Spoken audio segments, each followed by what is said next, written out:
ठीक आहे. आपण आज या विषयाचं एक अतिशय सखोल विश्लेषण करूया. आजची चर्चा थोडी वेगळी आणि खूप महत्वाची असणार आहे. हो, नक्कीच. आपण अनेकदा पाहिलंय की भारतात शिक्षणाला केवळ एक बाजारपेठ न मानता ते एक राष्ट्र उभारणीचं महत्वाचं साधन मानलं गेलंय. अगदी बरोबर. पण आता या क्षेत्रात जे नवे बदल होत आहेत ते समजून घेणं गरजेचं आहे. आज आपण डॉक्टर राहुल खरात यांच्या एका अतिशय विस्तृत लेखाचा आधार घेणार आहोत. हम्म. या लेखात भारतातील महाविद्यालय आणि विद्यापीठांना दिल्या जाणाऱ्या अतिरिक्त स्वायत्तेचा, म्हणजे ज्याला आपण एक्सेसिव्ह ऑटॉनॉमी म्हणतो, हो त्याच्या परिणामांवर प्रकाश टाकलाय. हो, आणि हा लेख खरोखरच अनेक गोष्टी स्पष्ट करतो. नक्कीच. म्हणजे बघा, स्वायत्तता म्हटल्यावर आपल्या मनात काय येतं? तर गुणवत्ता आणि स्वातंत्र्य असाच एक सकारात्मक विचार येतो ना. साहजिक आहे, शब्दच तसा येतो. पण एका आधीच विषम असलेल्या समाजात हीच स्वायत्तता सामान्य लोकांसाठी, मध्यम वर्गासाठी आणि विशेषतः मुलेंच्या शिक्षणासाठी कशी घातक ठरू शकते हे उलगडणं हे आजच्या या सखोल चर्चेचं मुख्य ध्येय आहे. अगदी बरोबर. आणि या सगळ्याची सुरुवात होते ती मुळात स्वायत्तता या संकल्पनेतून. म्हणजे नेमकं काय? आपण बऱ्याचदा पाहतो की विद्यापीठांवर खूप मोठा ताण असतो. निकाल उशिरा लागतात किंवा अभ्यासक्रम खूप जुने झालेले असतात. हो, ते तर आपण नेहमीच अनुभवतो. तर यावर उपाय म्हणून महाविद्यालयांना स्वायत्तता दिली जाते. सोप्या भाषेत सांगायचं तर स्वायत्तता म्हणजे महाविद्यालयांना स्वतःचे निर्णय घेण्याचं स्वातंत्र्य मिळणं. अच्छा, म्हणजे कोणते निर्णय? म्हणजे स्वतःचा अभ्यासक्रम ठरवणं, परीक्षा घेणं, प्रवेश प्रक्रिया कशी असावी हे ठरवणं आणि सगळ्यात महत्त्वाचं म्हणजे स्वतःची फी ठरवण्याचं स्वातंत्र्य. बापरे, फी ठरवण्याचं स्वातंत्र्य. हो, आणि यामागे सरकारचा मूळ उद्देश असा असतो की लालफितीचा किंवा जो नोकरशाहीचा कारभार आहे तो कमी व्हावा आणि संस्थांनी जागतिक पातळीवर वेगाने प्रगती करावी.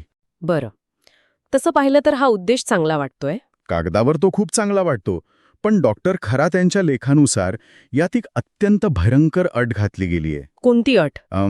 या ज्या UGCच्या नव्या मार्गदर्शक सूचना आहेत ना, युनिव्हर्सिटी ग्रांट्स कमिशन. हो, त्यांच्या नव्या नियमानुसार या स्वायत्त संस्थांना त्यांचा किमान 50% महसूल स्वतः निर्माण करणं अपेक्षित आहे. 50%? हो, त्यांना सेल्फ सस्टेनिंग म्हणजे आर्थिकदृष्ट्या स्वयंपूर्ण होण्यास सांगितलं जात आहे.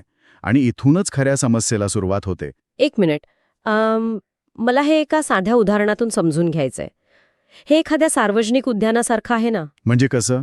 म्हणजे बघा, आपण वर्षानुवर्षे एखाद्या सरकारी उद्यानात मोफत जातोय आणि अचानक एक दिवस देखभालीच्या नावाखाली तिथे ₹1000 प्रवेश शुल्क आकारलं जाऊ लागलं. हां, बरोबर. तर सामान्य माणूस तिथे कसा जाणार? म्हणजे जर आपण कागदावरचे आकडे बघितले तर हे कसं दिसतं? तुम्ही अतिशय अचूक उदाहरण दिलंत. आणि यात एक अतिशय लक्षवेधी बाब म्हणजे डॉक्टर खरात यांनी लेखात जे वास्तव मांडले ते अंगावर काटा आणणारं आहे. काय म्हटलंय त्यांनी? त्यांनी एक साधं गणित मांडलंय. समजा एखाद्या ग्रामीण भागातील कुटुंबाचं, विशेषतः एखाद्या शेतकरी कुटुंबाचं वार्षिक उत्पन्न 1.5 ते 2 लाख रुपये आहे. भारतात असे लाखो लोक आहेत. बरोबर. आता घरखर्च आणि शेतीचा खर्च वजा जाता हे कुटुंब आपल्या मुलाच्या शिक्षणासाठी वर्षाला जास्तीत जास्त 20 ते 30 हजार रुपये बाजूला काढू शकतं. अगदी प्रामाणिक आकडा आहे हा. हो, पण जेव्हा या संस्था स्वायत्त होतात आणि फीचं नियंत्रण पूर्णपणे त्यांच्या हातात जातं तेव्हा काय होतं? ते फी वाढवतात. हो, पण ते केवळ ट्युशन फी वाढवत नाहीत. आपला तो 50% खर्चाचा वाटा काढण्यासाठी ते डेव्हलपमेंट फी, प्रयोगशाळेचा शुल्क, वसतिगृह म्हणजे हॉस्टेलची फी आणि इतर सेवा शुल्क असे अनेक छुपे खर्च जोडतात. अरे बापरे. आणि मग तिची 30,000ची फी असते ना, ती वर्षाला थेट 1 ते 3 लाख रुपयांवर जाऊन पोचते. 1.5 लाख रुपये उत्पन्न आणि 3 लाख फी. हे गणित कोणत्याही बाजूने जुळत नाहीये. अजिबात नाही. पण मला इथे एक गोष्ट जाणवतीये, याचा फटका फक्त ग्रामीण भागालाच बसेल असं नाहीये. तुमचा रोख मध्यम वर्गाकडे आहे का? हो, जर आपण शहरी मध्यम वर्गाचा विचार केला, जो वर्ग आधीच दर महिन्याला घराचे EMI भरतोय, वैद्यकीय खर्च बघतोय आणि वाढत्या महागाईशी झगडतोय. बरोबर. त्यांच्यासाठी तर हा नियम म्हणजे एका मोठ्या आर्थिक संकटाचीच चाहूल आहे ना. कारण कसं आहे, मध्यम वर्गाची अवस्था नेहमीच एका सँडविच सारखी असते. हो, ते अगदी खरंय. त्यांना गरिबांसाठी असलेल्या सरकारी सबसिडी मिळत नाहीत आणि खासगी संस्थांची ती लाखो रुपयांची फी भरणंही त्यांच्या आवाक्याबाहेरचं असतं. हीच ती मध्यम वर्गाची कोंडी आहे ज्याकडे लेखात प्रामुख्याने लक्ष वेधलं आहे. जेव्हा एखाद्या मध्यमवर्गीय कुटुंबातील मुलाला अशा स्वायत्त संस्थेत प्रवेश मिळतो तेव्हा ती लाखांची फी भरण्यासाठी पालकांकडे दोनच पर्याय उरतात. कोणते? एकतर त्यांना आपली आयुष्यभराची जमापुंजी किंवा एखादी मालमत्ता विकावी लागते किंवा मग मुलांच्या शैक्षणिक प्रगतीसाठी मोठी कर्जे काढावी लागतात. म्हणजे करिअरच्या सुरुवातीलाच तो विद्यार्थी कर्जाच्या ओझ्याखाली दबला जातो. नक्कीच. बरं, इथेच हा विषय खऱ्या अर्थाने रंजक होतो. मला एक सांगा, जर संस्थांना पैसाच कमवायचा असेल तर ते तोच माल विकतील ज्याला बाजारात मागणी आहे, बरोबर? हो, साहजिक आहे. तो व्यापाराचा नियमच आहे. मग समजा या संस्थांनी फक्त आर्टिफिशियल इंटेलिजन्स, इंजिनिअरिंग आणि मॅनेजमेंट यांसारखे बाजारात मागणी असलेले विषय शिकवले तर त्यात गैर काय आहे? म्हणजे शेवटी विद्यार्थ्यांना नोकरीच हवी असते ना. मग याने शिक्षणाचा मूळ उद्देश कसा बदलतो? हा खूपच महत्वाचा प्रश्न आहे. एक व्यवसाय म्हणून विचार केल्यास यात काहीच गैर वाटणार नाही. पण आपण इथे एका शैक्षणिक संस्थेबद्दल बोलत आहोत, एखाद्या मॉल किंवा दुकानाबद्दल नाही. बरोबर. जेव्हा संस्था केवळ नफ्याकडे आणि बाजाराच्या मागणीकडे लक्ष देऊन अभ्यासक्रम ठरवू लागतात तेव्हा काय होतं माहितीये का? काय होतं?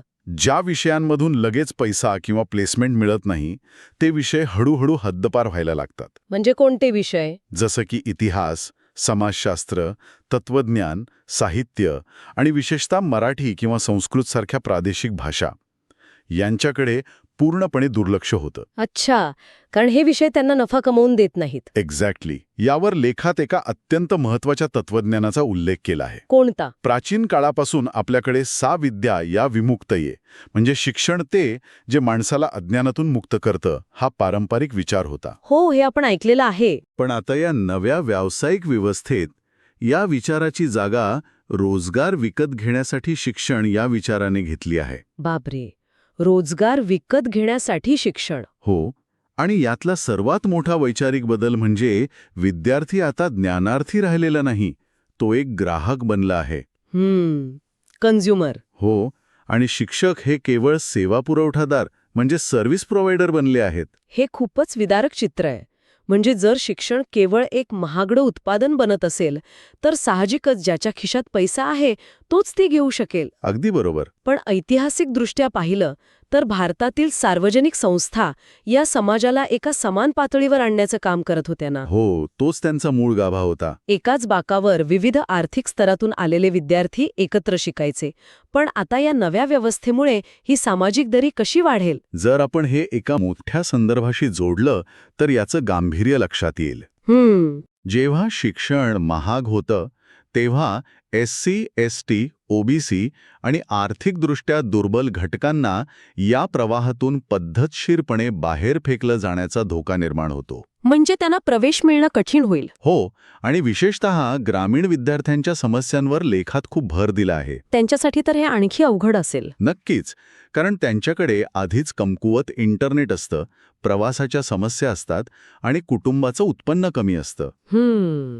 आणि समजा या स्वायत्त आणि महागड्या संस्था जर फक्त शहरी भागातच केंद्रित झाल्या, जे सहसा होतं, तर शहरी आणि ग्रामीण विद्यार्थ्यांमधील दरी आणखीनच रुंदावेल. हे अगदी खरं आहे. आणि हे सगळं ऐकताना मला एका वेगळ्याच समस्येची जाणीव होतीये. कोणती समस्या? जेव्हा कुटुंबाकडे पैसे कमी असतात आणि समाजव्यवस्था असमान असते तेव्हा अशा आर्थिक संकटात घरातला सर्वात पहिला बळी कोणाचा जातो? तुमचा मुद्दा बरोबर आहे. तर या सगळ्याचा नेमका अर्थ काय? जेव्हा फी इतकी वाढते तेव्हा आपली पितृसत्ताक विचारसरणी पुन्हा कशी उफाळून येते? यावर लेखात अतिशय विस्तृत आणि संवेदनशील भाष्य केलं आहे. या प्रश्नाचं उत्तर दुर्दैवाने आपल्या जुन्या मानसिकतेत दडलंय. जेव्हा शिक्षणाचा खर्च आवाक्याबाहेर जातो आणि मर्यादित उत्पन्न असतं तेव्हा कुटुंबे अतिशय व्यावहारिक निर्णय घेतात. म्हणजे ते मुलांच्या शिक्षणाला प्राधान्य देतात. हो, ते मुलाच्या शिक्षणाला एक प्रकारची गुंतवणूक मानतात, कारण त्यांची धारणा असते की मुलगा भविष्यात कुटुंबाला आर्थिक आधार देईल. आणि मुलींच्या बाबतीत? मुलींच्या शिक्षणात मात्र ते कपात करतात, कारण त्यांचं लग्न होऊन त्या दुसऱ्या घरी जातील असा विचार केला जातो. मुलींच्या शिक्षणाकडे ते खर्च म्हणून बघतात. अरे बापरे. म्हणजे केवळ फी वाढल्यामुळे आपण अनेक दशक मागे जातोय. दुर्दैवाने. हो. आणि यामुळे मुलींचं ड्रॉपआउट प्रमाण म्हणजे शिक्षणातून गळती होण्याचं प्रमाण प्रचंड वाढेल. आणि जेव्हा मुलींचं शिक्षण थांबतं तेव्हा बालविवाहाचं प्रमाणही वाढतं ना? अगदी बरोबर. अनेक संशोधनांतून हे सिद्ध झालंय याशिवाय लेखात सुरक्षा आणि अंतराचा एक अतिशय महत्त्वाचा मुद्दा मांडलाय. तो काय आहे? समजा गावाजवळील एखादं स्वस्थ स्थानिक महाविद्यालय बंद झालं किंवा ते स्वायत्त होऊन महाग झालं, तर आता मुलीला शिकायचं असेल तर तिला लांबच्या शहरात जावं लागेल. आणि अनेक कुटुंबे सुरक्षिततेच्या कारणास्तव मुलींना दूर पाठवण्यास कचरतात. एक्झॅक्टली. सामाजिक बंधने आणि सुरक्षितता यामुळे अनेक मुलींचं शिक्षण तिथेच थांबतं. हे खूपच भयंकर आहे. याचा अर्थ मुलींचं शिक्षण थांबल्याचा फटका केवळ त्या एका मुलीला बसत नाहीये. अजिबात नाही.